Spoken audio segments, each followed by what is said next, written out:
6 most tragic stories of 1970s child stars. They were the stars everyone wanted to be. Posters on every bedroom wall, the 70s were a great time to grow up, for most people. But for child stars, it was a different story. Crazy hours, constant pressure, the spotlight never turned off, it stole their childhoods. Some handled it, others didn't, and their lives took a dark turn. One even wished people would forget her biggest role. It's like they were prisoners behind bars. So let's uncover the truth about these kids we all wanted to know. Erin Moran. Tony Moran and Erin Moran share a familial connection, both hailing from a family of 6 children without industry roots. Erin's early interest in acting was nurtured by her mother, who enrolled her in a talent agency. This marked the beginning of the Moran family's rise to fame, with Erin's brothers, John and Tony, following in her footsteps. John appeared in Happy Days at age 4, while Tony had guest roles in The Waltons and Chips, notably playing the unmasked Michael Myers in Halloween, 1978. Anson Williams, a friend since Erin was 12, revealed that her difficult upbringing in a broken home had a lasting impact on her life, quoting, "No child should have the family she had. She didn't get the upbringing a child should have, which really makes life hard. She had a lot of problems for a lot of years. This challenging childhood would affect Erin's life until the very end." Erin Moran, who played Joni Cunningham on Happy Days, showcased her singing talent in various roles beyond her iconic character. In a 1975 episode of The Waltons, titled The Song, she portrayed Sally Ann Harper, a love interest for Ben and Jason, and impressed audiences with her genuine musical abilities. Her beautiful voice was also featured in Happy Days, particularly in the duet Once Again with Scott Baio, Chachi. Demonstrating her impressive vocal range, Erin's singing talent was undeniable, even alongside a co-star who later secured a record deal. Erin Moran, best known for her iconic role as Joni Cunningham, eventually ventured into romance and marriage. After her early TV success, she wed Rocky Ferguson in 1987, but the marriage ended in divorce in 1993. That same year, she found her lifelong partner, Stephen Fleischman, and they tied the knot.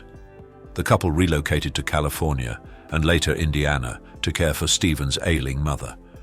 While serving as caretakers, they also enjoyed a lively social life, reportedly getting kicked out of a trailer park for being too boisterous. Erin Moran's iconic role as Joni Cunningham on Happy Days defined her career, but the show's massive success didn't necessarily translate to financial gains for the actors.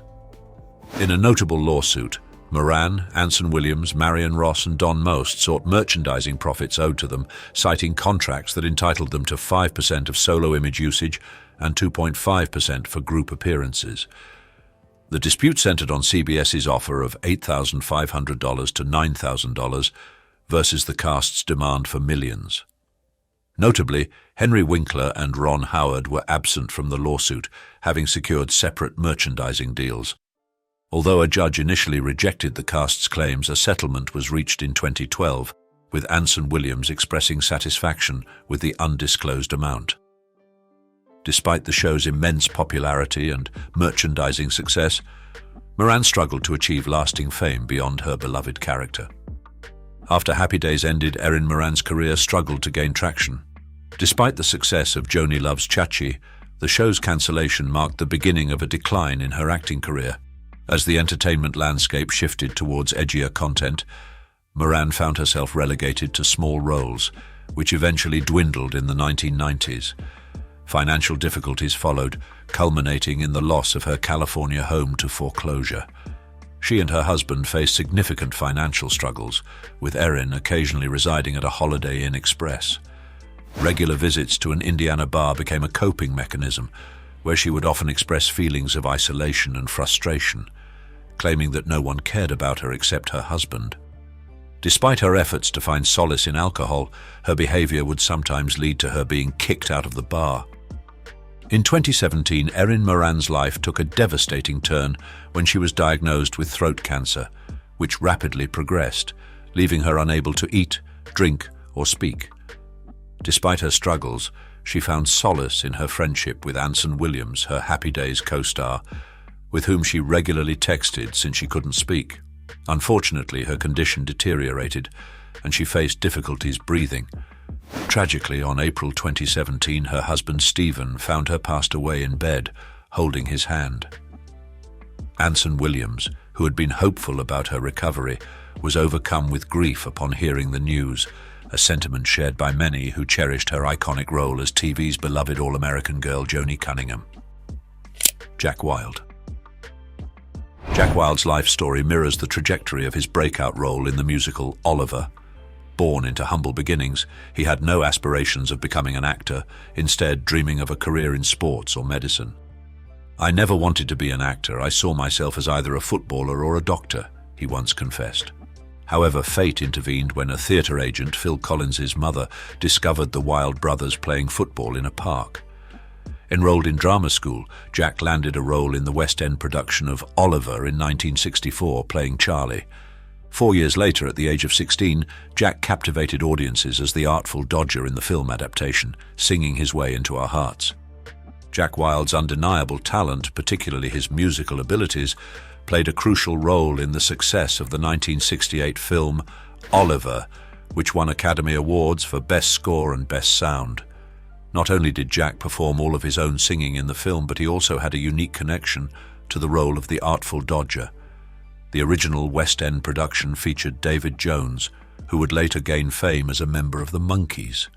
Jack's musical talents extended beyond the screen. By 1970, he released his own album, The Jack Wilde Album, showcasing his covers of popular British songs. He followed this with Everybody Is Coming Up Roses in 1971, which included original material. His final major album, A Beautiful World, released in 1972, featured the hit single Some Beautiful, which charted in both the US and the UK. Jack Wilde's musical career, though perhaps overshadowed by his film and television work, was undoubtedly a significant part of his success and legacy. The friendship between Oliver Twist and the Artful Dodger in the film Oliver was a key element of the story's success. While Mark Lester brought Oliver to life, Jack Wilde's portrayal of the Artful Dodger stole the spotlight. However, unlike some actors who might harbor resentment over screen time, Jack and Mark formed a close bond, mirroring their on-screen characters' friendship. They even reunited for the 1971 film Melody. The bond between them was so strong that, decades later, Mark fondly recalled their time together. "Jack was like a brother to me during the making of the film and was always very protective." He added, "The chemistry between us was just something very, very special and lasted throughout our lives." While filming Oliver, the young cast members were intimidated by Oliver Reed, who played the villainous Bill Sikes. Jack Wilde recalled, "As kids, we were all terrified of him because he was this giant of a man, and the only time we ever saw him was when he was in costume and made up for the part." Reed, a dedicated actor, intentionally kept his distance from the children, hoping to maintain a menacing presence. Tragically, Reed's imposing appearance was the result of a violent incident a few years prior. He was attacked in a bar after a dispute with other patrons, sustaining 36 stitches from broken bottles. The scars left on his face made him fear for his acting career. Despite not initially pursuing acting, Jack Wilde's career brought him several milestones, including a chance encounter with Welsh actress Gaynor Jones on the set of Doctor Who when he was just 12. They reconnected in 1970 and married 6 years later, but their union ended in 1985 due to Jack's struggles with addiction. Later, Jack found love with Claire Harden, whom he met while working on Jack and the Beanstalk. They married in 2005, but their happily ever after was unfortunately marred by tragedy. After Oliver propelled Jack Wilde to stardom, he further solidified his celebrity status by playing Jimmy in the iconic children's show H.R. Pufnstuf, a role he reprised in the 1970 film adaptation. During this time, Jack became a teen heartthrob, appearing in magazines like Tiger Beat, alongside other popular idols like Barry Williams and David Cassidy.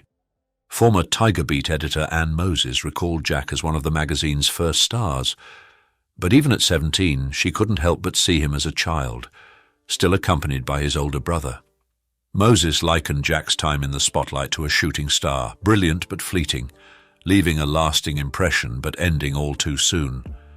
Jack Wilde expressed frustration about being typecast. even in his 20s as a young teen. He admitted, "When I first entered the show business, of course, I didn't mind playing younger roles. However, it did bug me when I would be 21 being offered the role of a 13-year-old. I'm not saying I didn't enjoy playing these roles. I had barrels of fun. I just wanted more serious and dramatic roles. It's that simple." He was even set to star opposite Suzi Quatro in a British version of Bonnie and Clyde, which ultimately fell through, a disappointment that must have been difficult for him to handle. After a period of focusing on music, Jack returned to acting but found himself mostly in smaller roles. During this time, in his early 20s, he developed a severe alcohol addiction. His drinking consumed his life, leading to financial ruin, the breakdown of his first marriage, and even multiple hospitalizations due to 3 cardiac arrests. By the mid-1980s, his addiction had escalated, consuming 3 to 4 bottles of vodka a day along with 2 bottles of wine. Although he briefly achieved sobriety through a clinic run by musician Pete Townsend, a relapse after a celebratory drink set him back. It wasn't until he sought support from Alcoholics Anonymous that he finally achieved lasting sobriety in 1989. If you like this video, please leave a number 9 in the comments below. Jack Wilde and his second wife Claire collaborated on his autobiography, aiming to tell the full story of his remarkable life. Tragically, Jack's battle with addiction had taken its toll on his health, and in 2000 he was diagnosed with oral cancer. He attributed the cancer to his drinking but didn't believe it was solely due to his child star status. "I believed I'd have been a heavy drinker in any case," he stated. His brother's struggles with alcoholism supported this belief. Jack and Claire moved to a quiet village in Britain where he underwent numerous treatments, including chemotherapy and radiation, to fight the cancer. While the cancer initially went into remission, it returned with a vengeance. In an attempt to save his life, surgeons removed his voice box and tongue, leaving him unable to speak, eat, or drink. He relied on a feeding tube for sustenance. Jack passed away on March 1, 2006, at the age of 53. Claire, heartbroken but determined, completed his autobiography, It's a Dodger's Life, which was released in 2016. It was a testament to his resilience and a lasting legacy of his unique story. Eve Plum. Eve Plum, born into a family of entertainers, was destined for a life in the spotlight. Her father was a recording company executive and her mother a dancer, making Hollywood a natural part of their world. Growing up in Burbank, Eve had a unique challenge, standing out amidst her 3 siblings. Fortune smiled upon her when a talent agent moved in next door, specializing in child actors. With this support, Eve landed her first audition and nailed it, launching her career. She began with commercials and soon found herself starring in a variety of shows, including Lassie, The Big Valley, Family Affair, and even Gunsmoke. Interestingly, the dress Eve wore for Gunsmoke was previously worn by Shirley Temple. Though acting wasn't planned for Eve, her family became fully supportive once it became clear it was her passion. Unlike some child stars who endured controlling parents, Eve's parents were supportive and protective. Her father managed her finances wisely and her mother accompanied her on set, ensuring her safety and well-being rather than acting as a domineering force. Life, as they say, often imitates art, and the Brady Bunch is no exception. Eve Plum's casting as Jan Brady was influenced by more than just her resemblance to the original Mrs. Brady, Joyce Bulifant. Producers recognized her natural ability and, more importantly, noticed a distinct quality about her. Eve, unlike her co-stars who also had prior acting experience, often felt a sense of isolation, a trait that producers incorporated into Jan's character. This resonated with audiences, making the middle child's struggles a relatable and iconic part of the show. Behind the scenes, the cast, particularly Maureen McCormick, yearned for their characters to mature and embrace more adult storylines. As a form of quiet rebellion, Eve and Maureen even filmed scenes without bras. Their off-screen friendship extended beyond the set, with a cruise where they indulged in alcohol, leading McCormick to label them the Boozy Bunch. While Eve managed to avoid serious addiction, both McCormick and their on-screen father, Robert Reed, later faced struggles with substance abuse. The life of a child star often sparks romantic fantasies. While the Brady Bunch cast members were not related, a few romantic sparks flew between them. Christopher Knight, for example, harbored crushes on both Susan Olsen and Eve Plum. One evening, Chris took Eve for a romantic night in his pickup truck, complete with candles, drinks, and blankets, but their evening was interrupted by police. Eve's relationship with Knight even fueled a scheme by Barry Williams, who sought to spend time alone with Maureen McCormick. He arranged for Eve to visit Knight's room during a London cruise, allowing him the opportunity to be alone with Maureen. Eve's real-life romance wasn't tied to her acting career. She became the first Brady sibling to marry in 1979, but the marriage ended within 2 years. In 1995, she wed a tech consultant and the two remained together. Eve has chosen to remain childless, preferring to focus on a life that feels right for her, rather than feeling pressured to conform to societal expectations. Eve Plum's career, while dominated by her role as Jan Brady, wasn't limited to the Brady Bunch. While she held a main role in all Brady-related projects, her other work consisted mostly of one-off appearances. She embraced the ups and downs of the industry, stating, "Things go in cycles. You have downtime, up times, busy times, not so busy times." However, she felt a significant shift in perception with her role as a teen prostitute in the 1976 TV movie Dawn, Portrait of a Teenage Runaway. Eve embraced the change of pace, finding the experience fun, even admitting, "I think playing a hooker was fun, but it did get awkward when she went costume shopping with her mum." Despite her proven acting talent, Eve felt overshadowed by her portrayal of Jan Brady. She expressed frustration at the lack of recognition for her other work, saying, "Don't forget, I've been acting since I was 6 years old and I've lived in Hollywood most of my life." Her return to the role was challenging, as Christopher Knight observed, making her the one who had the most difficulty adjusting back to the Brady family. Eve was absent from the Brady Bunch Variety Hour due to a required 5-year contract. She reflected on the complexities of her fame, saying, "We all grow up, but not everyone wants us after we do." While recognizing her enduring association with Jan, she affirmed, "I'll always be Jan Brady to so many people. I can't escape it, but I can do other things." Eve's view of her return to the Brady family was a sacrifice for the team. Despite her dedication to the role, she acknowledged, "Sometimes I wish it would go away. Yes, sometimes I wish people would just see me as I am and, forget about that." Eve Plum, like her Brady Bunch character Jan, sought to distinguish herself. As an adult, she found her unique expression through art. Eve's paintings, often still lifes, adorn prestigious studios, and her artistic eye extends to home decor and design. This made her the perfect choice for the very Brady renovation project. Returning to the Brady house, she found a sense of closure and even healing. She recreated artwork from the show, adding a personal touch to the renovated abode. While Eve sells some of her paintings and handmade mugs, she keeps her vast collection of Brady Bunch memorabilia, a reminder of a complicated but cherished past. Little House on the Prairie tackled real-life issues like addiction, poverty, and prejudice, drawing inspiration from Laura Ingalls Wilder's Little House books. While the show adapted the books, it wasn't a direct translation. Michael Landon, the show's creator, compared the novels to cookbooks, emphasizing the need for added drama. The character of Nellie Olson, though appearing in Wilder's books, was a fictional amalgamation of 3 real individuals: Nellie Owens, Estella Gilbert, and Genevieve Masters. Wilder's aversion to using Owens' name in her books indicated the lasting negative impact of that person on her childhood. Alison Arngrim. Alison Arngrim, the actress who played Nellie, faced the unique challenge of embodying a character widely disliked by viewers. The role came with its share of discomfort, particularly with the costuming. There was no point at which it felt comfortable, Arngrim said of the tight, uncomfortable wigs she had to wear. Despite the challenging aspects, she embraced the role and its lasting impact on audiences. Alison Arngrim recognized the complexity of the character of Nellie Olson from the start. "This is not a normal part. This girl is, well, she's the B word," she told her father during the audition process. Despite this, she landed the role, proving her acting abilities. Arngrim's portrayal of Nellie confirmed her initial impressions, as she later described it as like having PMS for 7 years.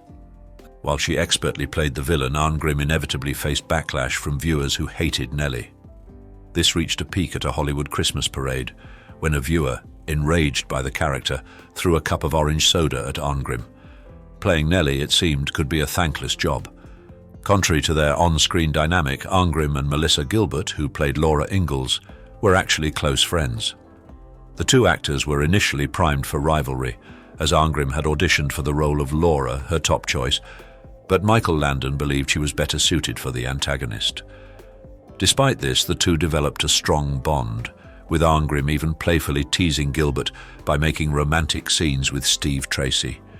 Gilbert's on-screen love interest as uncomfortable as possible, given Gilbert's aversion to PDA. Arngrim recalled, "It's funny, I think if you play enemies on set, you end up becoming friends. We hit it off right away. We had slumber parties, visited each other's houses on weekends. People couldn't believe it." In 2021, Gilbert reinforced this friendship, calling Arngrim one of my very dearest friends and very favorite on-screen partners. Their genuine friendship, despite playing adversaries, is a testament to the power of connection beyond the world of television. While Alison Arngrim enjoyed a close friendship with Melissa Gilbert, her relationship with Michael Landon, the show's creator and star, was far more complex. Arngrim described Landon as a bundle of contradictions, capable of warmth and kindness, but also capable of volatile behavior. Landon was known for his heavy drinking, even on set. Arngrim witnessed him consuming alcohol in a prop truck and saw a staff member adding bourbon to his coffee. She later realized that Landon could easily consume 2 cases of beer daily. Despite his heavy drinking, Landon's volatile nature made him a difficult person to work with. When Arngrim broke her arm skateboarding, Landon forbade her from skateboarding, even marking her cast to make sure she remembered. His behavior cemented a negative impression on Arngrim, and she later supported Karen Grassley's memoir detailing Landon's problematic behavior, calling him more mad, bad, and dangerous to know. Despite the challenges of playing Nellie, the role had some positive aspects for Arngrim. She formed a lifelong friendship with Melissa Gilbert and found catharsis in the character's angry outbursts as they provided an outlet for her own past trauma of sexual abuse. "Yep, I was very relaxed after that day," she said about one particularly intense scene. If you like this video, please leave a number 9 in the comments below. However, the character arc of Nellie eventually became stagnant, with the writers struggling to develop new storylines. This left Arngrim feeling unfulfilled and uninspired, leading to her decision to leave the show. Despite her loyalty, NBC refused to negotiate a new contract, leaving her with the choice to accept a 4-year contract with the same pay and conditions or move on. After her departure, Gilbert, always supportive of her friend, gave Arngrim an unusual gift, a necklace with a crying baby charm, wrapped in a job listing from a local paper. It was a gesture of friendship and a reminder that even after leaving Little House, there were new opportunities waiting.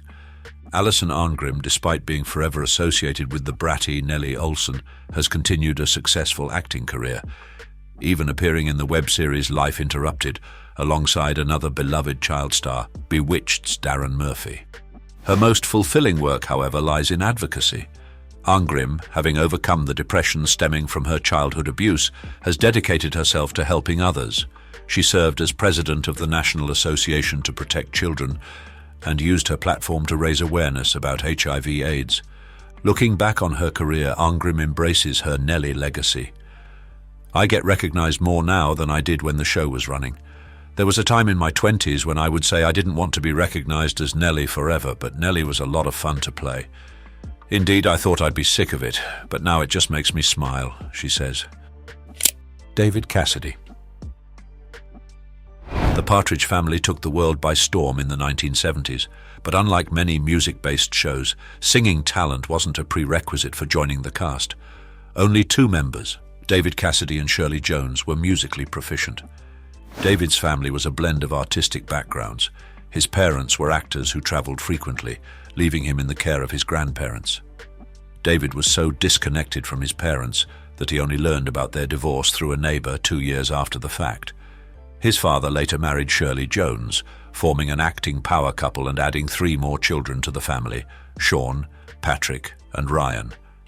David's musical journey began with his father securing him a manager and landing him a role in the Broadway musical The Fig Leaves Are Falling, which ran for only 4 shows.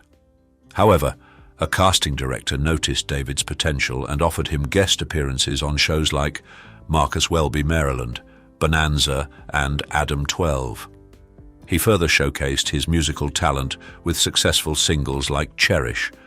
Despite the show's success, the cast, especially David, received meager compensation compared to the immense profits generated by merchandising. Danny Bonaduce, who only earned $400 per episode, sometimes lived in his car, while David, the highest-paid cast member, received $600 per episode. He also received none of the profits from the official David Cassidy fan club, fueling resentment toward the network.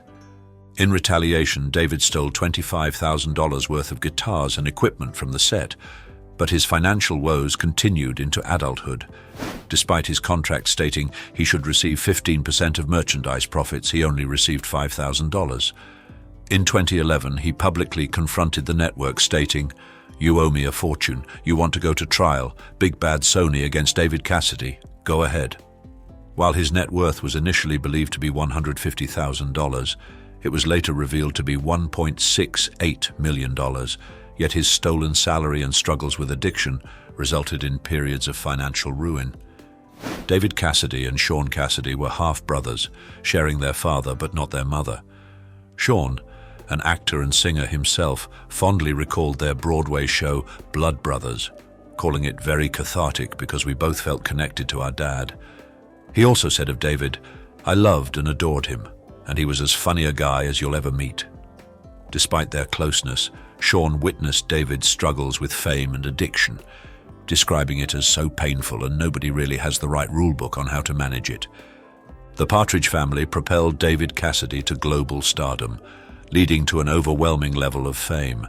He was constantly surrounded by fans, even finding naked women in his home and car. His fame brought a brief romance with Susan Dey, but ultimately led to a yearning to break away from his pristine image. In 1972, Cassidy gave a candid interview with Rolling Stone, discussing drugs and sex, and even posed nude for the cover. This marked the beginning of a downward spiral. To cover up the sadness and the emptiness, "I never sought the fame, and I was always trying to hide from it," Cassidy said about his struggle with alcoholism. His exhausting work schedule, 18 hours a day, 7 days a week for 5 years, left no room for personal life. His drinking led to legal troubles, including a DUI that landed him in rehab. Despite claiming sobriety, Cassidy admitted later in life, "The fact is that I lied about my drinking. It never stopped." He described his struggle as a slippery slope that he couldn't escape. David Cassidy's will excluded his daughter Katie from any inheritance, stating, "Any references to child or children are only to Beau and not to Katie. It is my specific intent not to provide any benefits hereunder to Catherine." David explained their strained relationship, saying, "I wasn't her father. I was her biological father, but I didn't raise her. Katie was raised by her mother and stepfather. While the two had reconciled before David's death, the will remained unchanged." And if you like this video, please leave a number 9 in the comments below. David Harper. David Harper, born in Abilene, Texas on October 4, 1961, inherited a passion for acting from his father, Paul Harper. Paul, a Tennessee native, starred in films like Knight Rider and Run, Angel Run, but is perhaps best known for his role as Ross in the iconic western, The Wild Bunch. Paul, a familiar face in many westerns, including Bonanza and The Waltons, passed away several years ago, with David serving as his caretaker in his final years. While many actors take time to find their footing, David Harper's career began early. His first role was as Jim Bob in The Homecoming: A Christmas Story, which served as the pilot for the long-running series The Waltons. The pilot, aired on December 19, 1971, defied expectations and garnered enough success to warrant a full series. David was invited to reprise his role along with the other child actors and Grandma Ellen Corby, though the actors portraying Olivia Walton and Grandpa Zeb were replaced. David Harper, known primarily as Jim Bob due to his iconic role in The Waltons, began his journey in 1971 with the pilot episode The Homecoming and continued on the series that same year.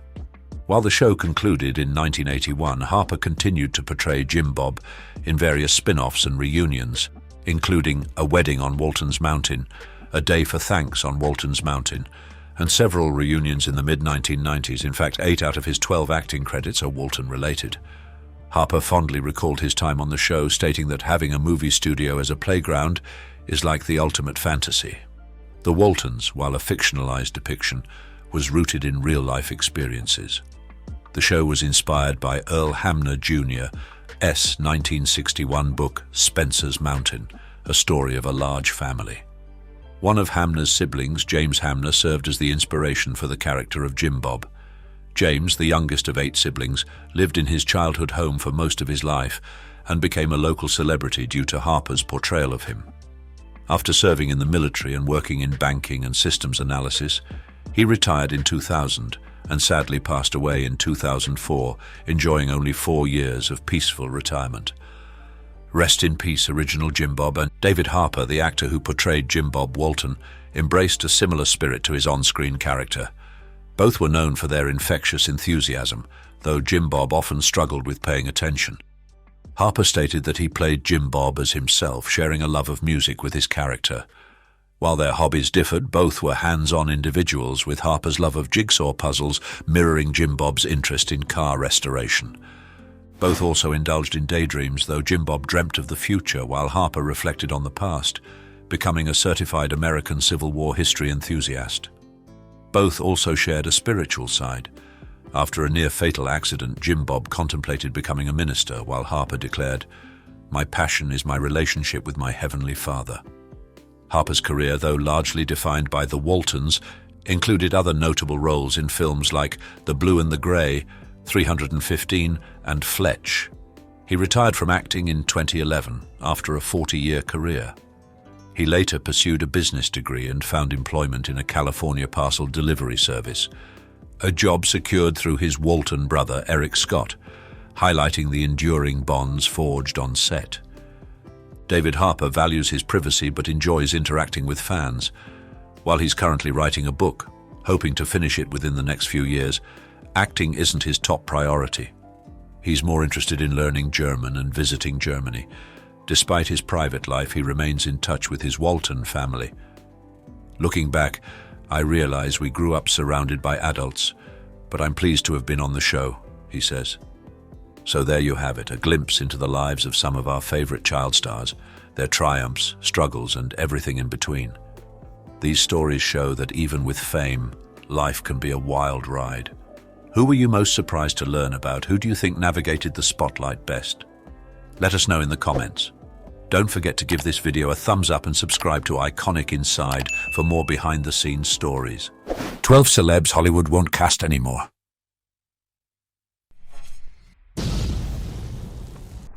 From adored to ignored. Today we're unveiling the shocking truth behind the 12 celebrities Hollywood has mysteriously cast aside. Once at the pinnacle of fame, these stars now find themselves in the shadows, struggling to reclaim the spotlight. What could cause Tinseltown to turn its back on its brightest? The reasons are as jaw-dropping as the names on our list. Stay tuned as we expose the startling fall from grace of these once-beloved icons. You won't believe who's been shut out. Cuba Gooding Jr. Famed for his memorable performances in films like Jerry Maguire, Men of Honor, and his portrayal of O.J. Simpson in American Crime Story, this actor has indeed left audiences craving more of his work. His most recent film appearance was as Fred Gray in the 2014 release Selma, and since then, he has been noticeably absent from the screen, leaving fans puzzled about his hiatus. In 2016, during an interview with E! News, he shared insights into some of the roles he turned down, including offers for Amistad and Hotel Rwanda. The reason he gave for these rejections was that he had already found the role he felt most connected to. Winning an Oscar award for Jerry Maguire instilled in him a fear of taking on any role that might caricature him into a mere catchphrase of a film. He admitted that his decision to pass on these opportunities led to unintended consequences, including alienating several esteemed directors, contributing to his gradual disappearance from the spotlight. However, he expressed that this experience was a valuable teaching moment for him. He now prioritizes the director's vision above all when considering roles, indicating his growth and newfound wisdom in the industry. Jodie Foster. The esteemed actress and filmmaker, known for her award-winning roles in classics such as Silence of the Lambs and Carnage, alongside her parts in the fantasy Nim's Island and the thriller Inside Man, appeared less frequently in front of the camera by the late 2000s. What led to this shift? Foster's venture into securing various projects, including her ambitions to star in and direct a biopic about Nazi filmmaker Leni Riefenstahl, fell through as Riefenstahl herself was opposed to the idea. Post-2010, Foster has accepted fewer acting opportunities, veering her focus towards directing instead. She took on dual roles as actor and director for the 2011 movie Beaver, which she stated was one of the toughest challenges in her career. Unfortunately, the movie didn't do well commercially and garnered mixed critical responses. Additionally, Foster has devoted more time to her personal life, especially after publicly acknowledging her sexuality, enjoying a more secluded family life. While Foster is generally private about her personal life in media exchanges, she has mentioned that her family holds the greatest significance to her. Cameron Diaz. The former model-turned-actress achieved widespread recognition for her roles in blockbuster hits like Charlie's Angels and There's Something About Mary, which catapulted her into the limelight. By 2010, Forbes had declared Diaz the wealthiest female celebrity, and she was named the highest-earning actress in Hollywood in 2013.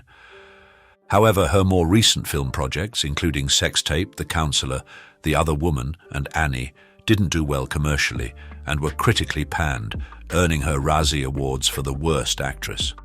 This string of unsuccessful movies suggested a decline in Diaz's star power, potentially contributing to her absence from new Hollywood productions. Diaz's last public appearance on screen was in 2015 on the children's program Yo Gabba Gabba. Since then, nearly 2 years ago, there hasn't been much news about her career. It appears she's been embracing a quieter life since getting married, with no recent public appearances. Nevertheless, fans can look forward to her return as Princess Fiona in DreamWorks' Shrek 5, set for release in 2020. Despite this, there's still hope among her fan base that she will grace the silver screen in a new project before the Shrek sequel premieres. Hayden Christensen. For a period, Hayden Christensen seemed poised to dominate the cinematic landscape, one blockbuster at a time, with credentials in Star Wars, Life as a House, and The Virgin Suicides, showcasing his striking looks, talent, and choice of film roles. However, he soon became a rare sight on the silver screen. A significant factor in his diminishing presence was criticized performances, notably his role as Anakin Skywalker in the Star Wars prequels, which received severe backlash and even earned him a Razzie Award.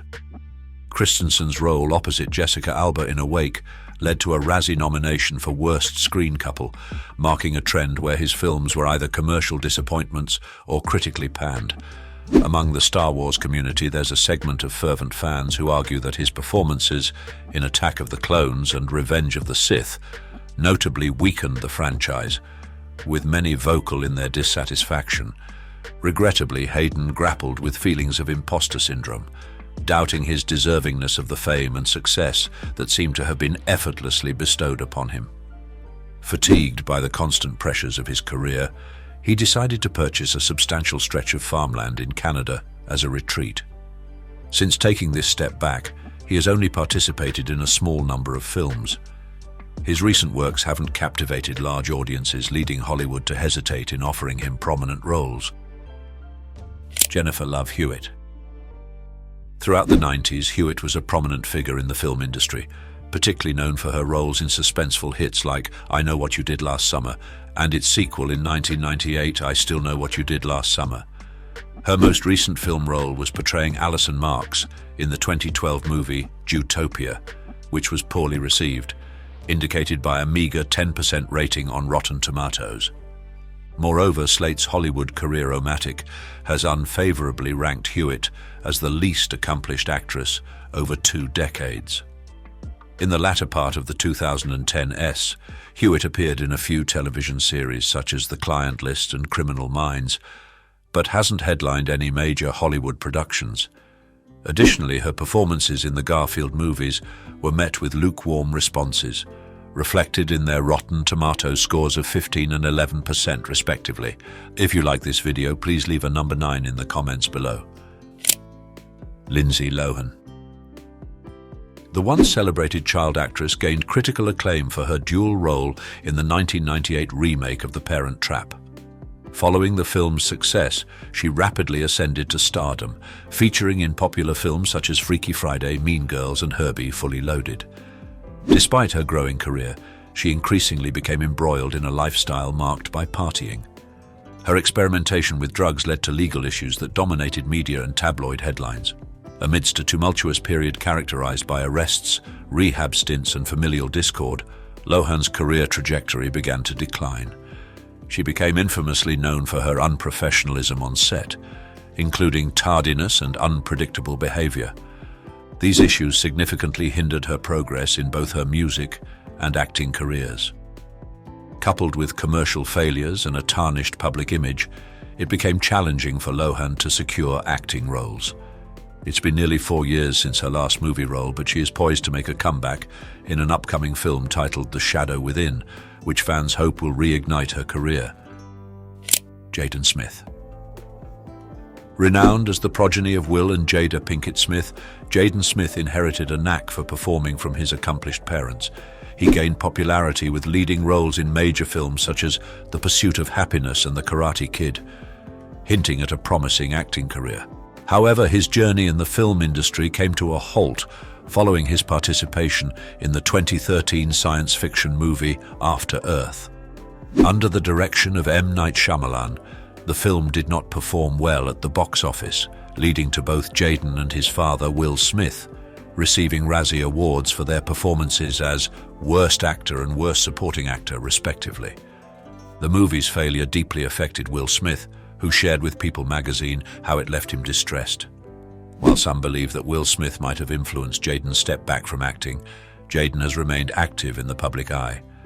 At 18 years old, Jaden is recognized for his eccentric personality and unconventional thoughts, often sharing his philosophical insights and quirky antics through social media. Fans and followers are left anticipating his return to the film scene in the future. Tobey Maguire. Tobey Maguire experienced a dramatic shift in his career from widespread fame to a relative lull in the initial years of the 21st century. His performances in the first 2 Spider-Man films earned critical acclaim and box office success, cementing his status as a leading Hollywood actor. However, the reception of Spider-Man 3 diverged drastically. Despite its nearly billion-dollar global gross, critics panned the movie for its perceived lack of humor, elegance, and its cluttered array of villains, plots, and narratives. Following this, Maguire wasn't cast in the subsequent Spider-Man movie, although he did return for a cameo in Spider-Man: No Way Home. Over time, critics have suggested that his youthful appearance and demeanor may hinder him from being perceived as suitable for more mature roles. In addition to acting, Maguire has ventured into film production, though his projects have unfortunately tended to be commercial failures. Added to his challenges in the film industry, Tobey Maguire faced considerable negative media attention due to his involvement in an underground poker scene considered outside the law, where his behavior was reportedly less than exemplary. Maguire was part of a group of A-list celebrities, including Matt Damon, Leonardo DiCaprio, and Ben Affleck, who frequented this high-stakes poker club. It emerged that one of the club's players, Bradley Rutterman, was illegally financing his gambling through misappropriation of investor funds. Maguire, having amassed around $40 million from these games, found himself embroiled in legal trouble when he was sued by those who Rutterman had swindled. The lawsuit was ultimately resolved through an out-of-court settlement. The poker scandal was later brought to light in the memoir Molly's Game, penned by the organizer of these clandestine poker events. The author pointed fingers at Maguire, labeling him as a particularly sore loser, and alleging that he once demanded she imitate a seal in exchange for a $1,000 chip. Molly's Game was subsequently adapted into a critically acclaimed and Oscar-nominated film, grossing $59.3 million on a budget of $30 million. Victoria Justice. The emerging talent gained prominence as the lead actress in the beloved Nickelodeon teen sitcom Victorious. Despite the show's popularity with young audiences, she revealed that there wouldn't be a 5th season. Following the conclusion of Victorious, her career didn't maintain the same level of success. She snagged the main role in MTV's thriller series Eye Candy, but it was short-lived, concluding after just one season.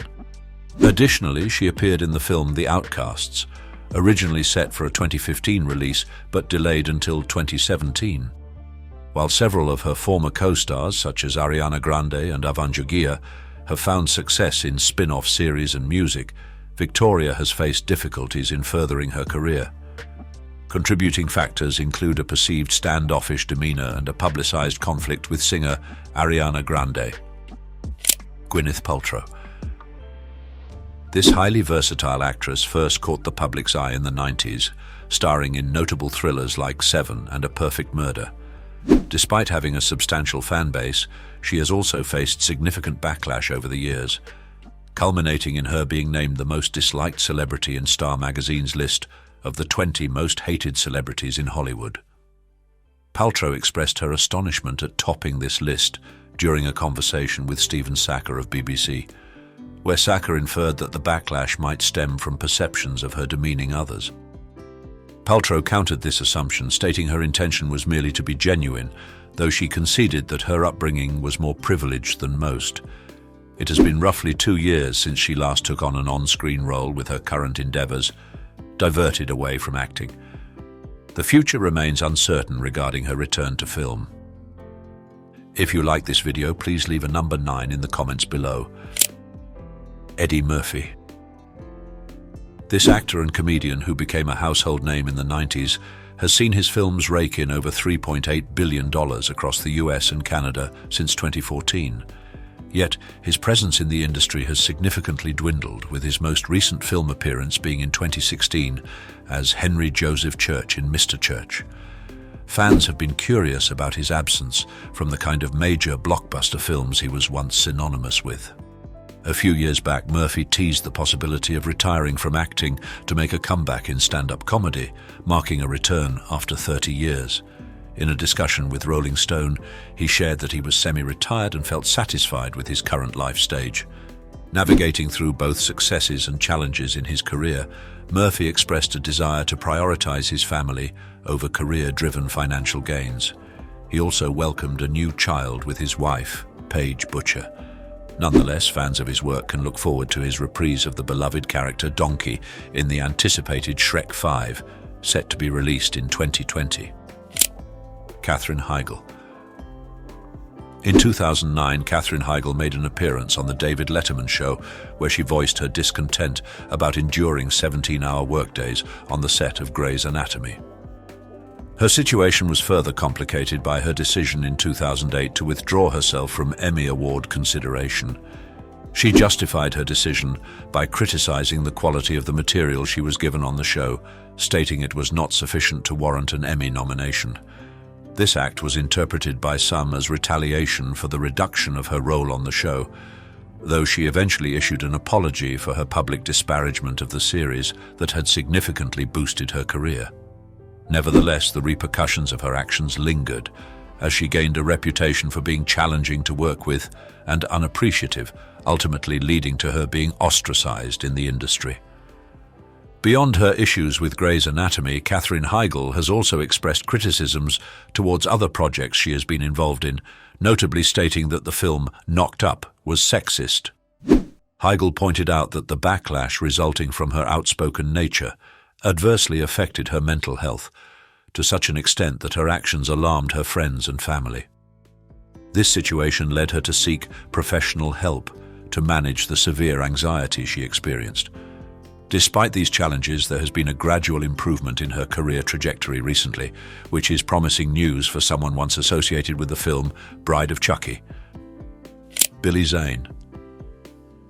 Billy Zane, a name you might not instantly recall, is an actor who once graced the screens in iconic films such as Back to the Future 1 and 2, Titanic, and both Zoolander movies. Regarding his unique spidey senses, one might jest, but it's his portrayal of antagonists that really made Zane stand out in Hollywood. However, this niche casting is partially why Hollywood seems to have stepped back from casting him in more recent times. Not traditionally seen as leading man material by industry standards, Zane excelled at playing the villain, so much so that many viewers find it hard to disassociate him from his role as the nefarious character who caused much distress to Jack and Rose in Titanic. Billy Zane continues to secure roles, yet these are predominantly in independent films and B-grade movies that seldom generate headlines, rapidly transitioning to DVD rather than cinematic release. His career choices have been influenced by financial necessities, including the requirement to fulfill alimony obligations to his former spouse. Monique. Monique, an actress who experienced the pinnacle of success with an Oscar win in 2010, found her career in a downward spiral, and her role in Precious, directed by Tyler Perry, played a significant part in this turn of events.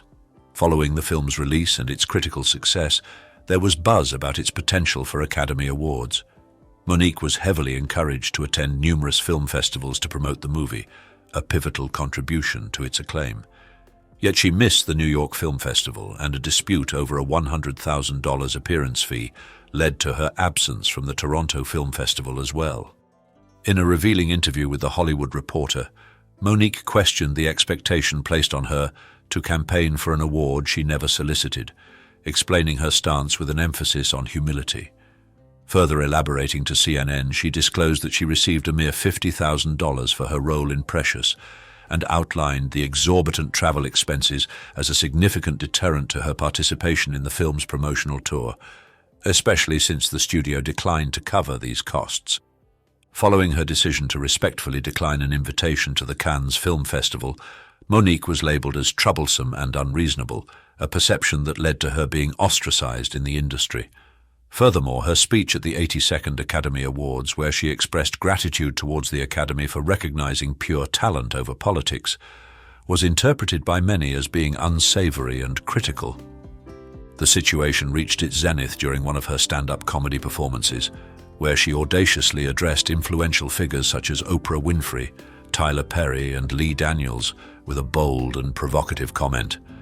Despite these controversies, it appears Monique's career has been experiencing a resurgence, which indeed is quite remarkable. Charlie Sheen. In 2018, Charlie Sheen found himself embroiled in legal proceedings, bemoaning his dwindled bank balance, which had reportedly fallen below $10 million. Due to his struggle to obtain consistent employment, he argued that his child support payments should be decreased. Sheen attributed his unemployment to a virtual blacklist by Hollywood, a stark transformation from the days when he was a sought-after leading man to a persona non grata that prudent studio executives would not approach, even hypothetically, with an elongated, sterilized instrument. Charlie Sheen was once at the peak of his career, earning nearly $2 million per episode for his role on 2.5 Men. Yet in 2011, production was temporarily paused to allow Sheen to enter rehab and recover from negative publicity tied to his frequent substance misuse.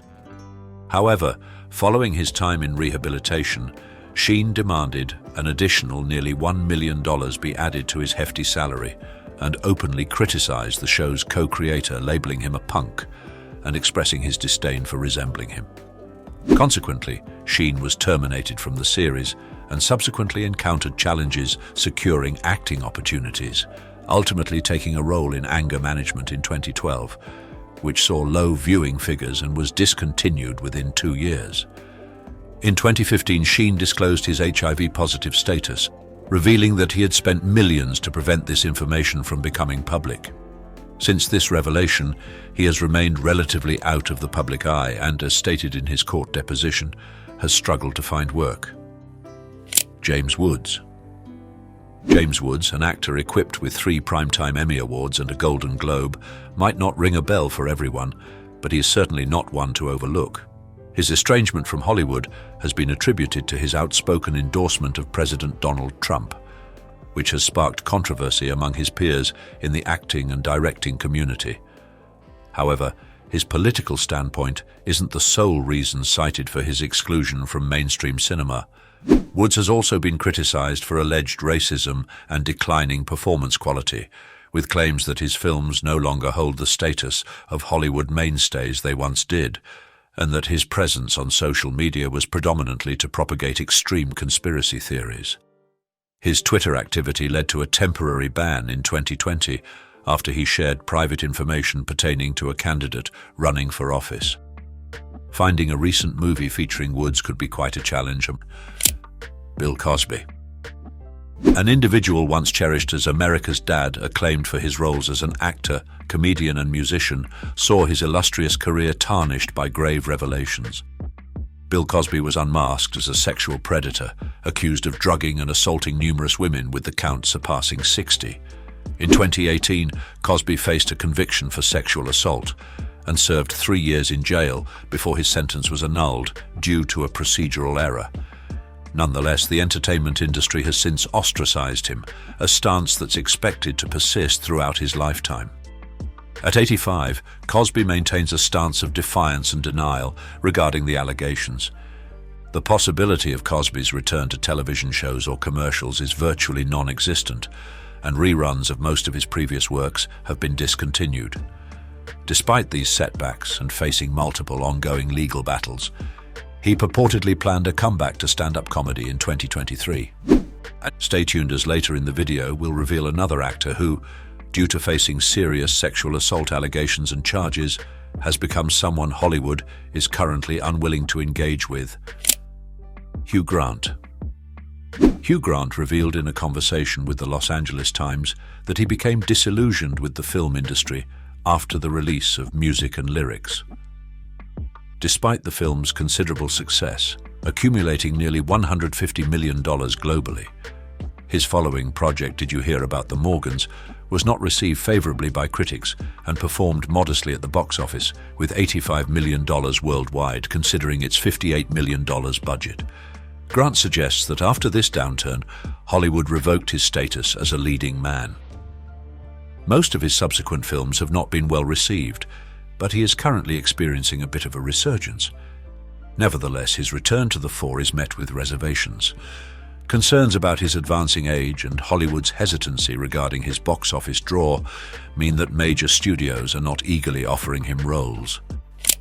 Kevin Spacey. The career of this distinguished two-time Academy Award recipient was marred by serious allegations of sexual misconduct, leading to his professional ostracism. In 2020, Anthony Rapp initiated legal action against Spacey, alleging sexual assault among other serious accusations. Reports soon emerged detailing Spacey's purported role in fostering a harmful atmosphere on the set of House of Cards and engaging in sexual misconduct against male staff members. Amidst these revelations, Spacey publicly disclosed his homosexuality, stating his intention to live openly as a gay man. Following the surge of allegations against Spacey, production of House of Cards was promptly halted. The show eventually resumed, but with a reduced episode count, and Spacey was removed from his post as executive producer. Netflix severed their relationship with him, abandoning the Gore Vidal biography where Spacey was set to star. His role in All the Money in the World was eradicated and replaced with footage of the late Christopher Plummer. Both his talent agency and publicist have also distanced themselves, ending their professional relationships with the actor. Additionally, Spacey was mandated to pay $31 million to the production company behind House of Cards for breaching their sexual harassment policy. Legal challenges continued as Spacey was scheduled to stand trial in the United Kingdom on charges of sexual assault, starting in June 2023. If you like this video, please leave a number 9 in the comments below.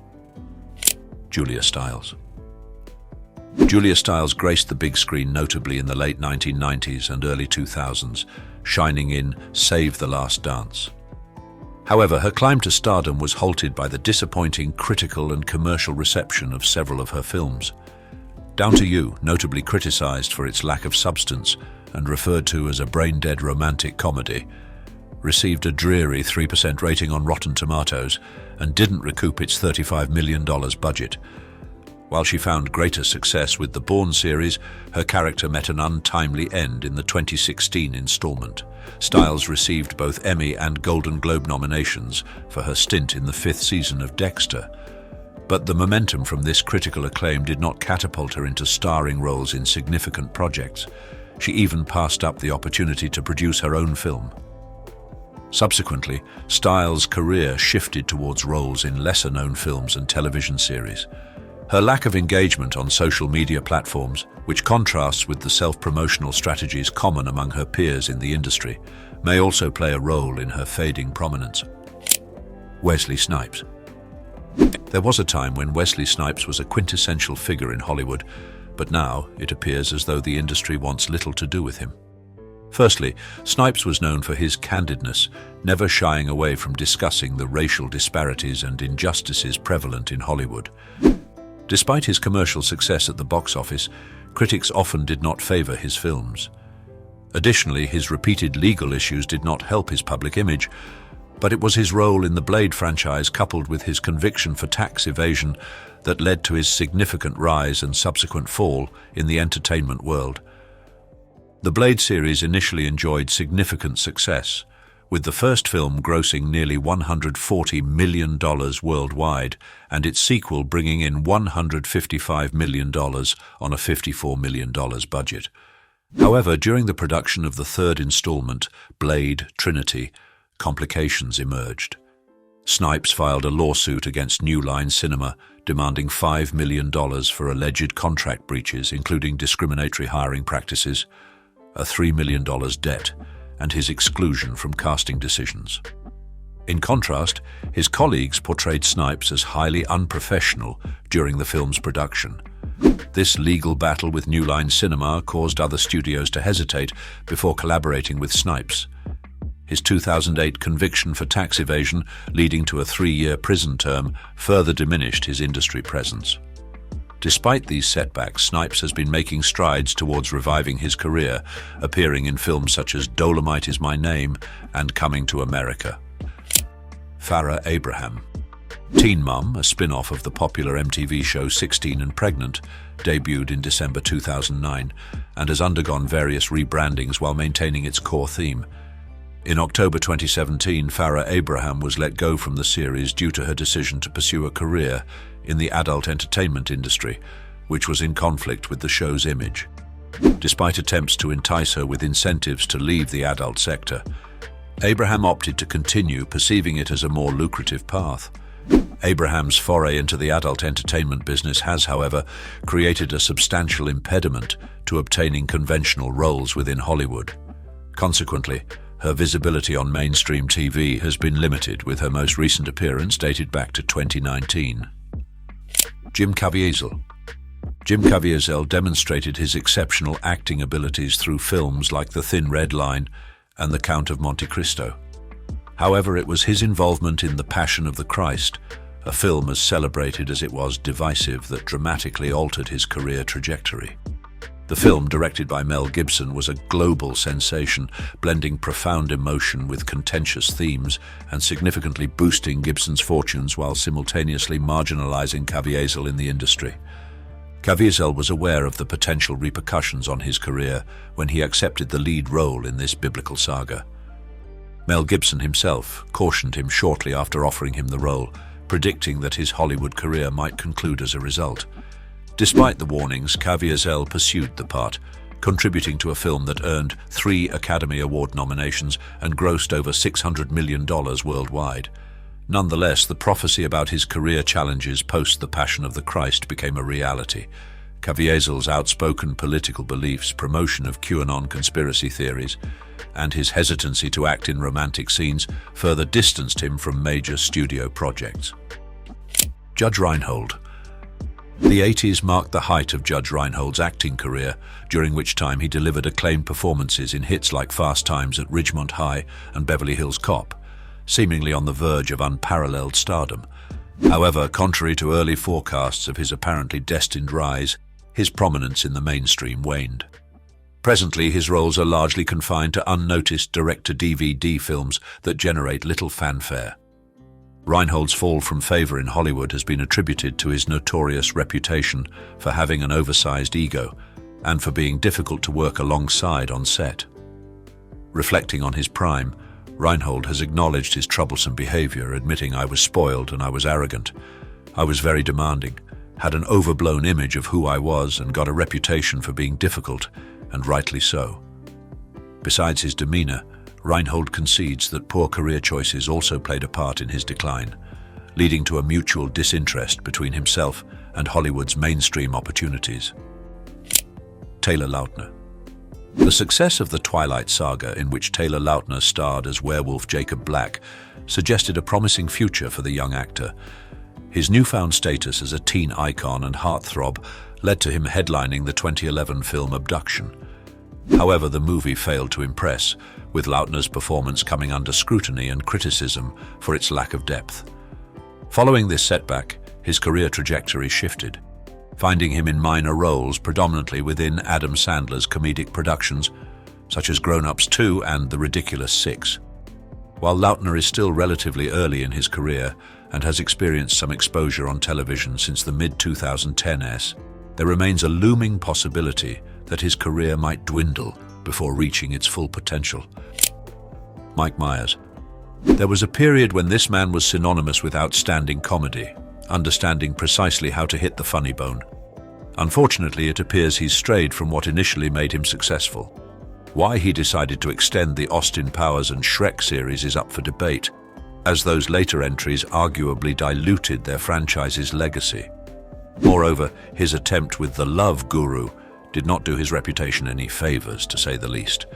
However, there's a silver lining as he seems to be making a gradual return to form, evidenced by a commendable cameo in Inglourious Bastards.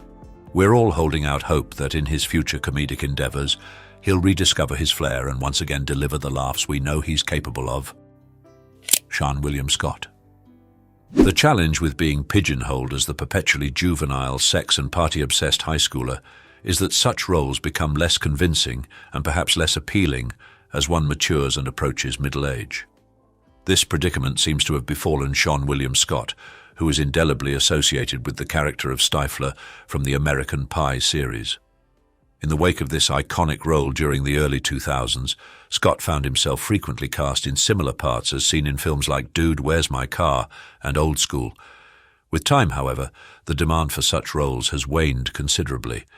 Now, nearly 2 decades removed from the character that catapulted him to fame, Scott's acting opportunities appear to be largely confined to the occasional independent movie and voiceover roles, including work in the Ice Age animated film series. In the fickle world of Hollywood, stars often rise and fall. Today, we've explored celebs who vanished from the spotlight. It's intriguing to see how careers evolve, but everyone deserves a second act. Do you think any of these stars should return to the big screen? Spark the conversation and let us know by commenting the first letter of their name. Your voice could reignite a career. For me, I will go with M for Tobey Maguire. If you enjoyed this dive into celebrity comebacks, don't forget to hit like, subscribe and ring the bell on Iconic for more engaging insights. Who knows, your favorite might just make a triumphant return.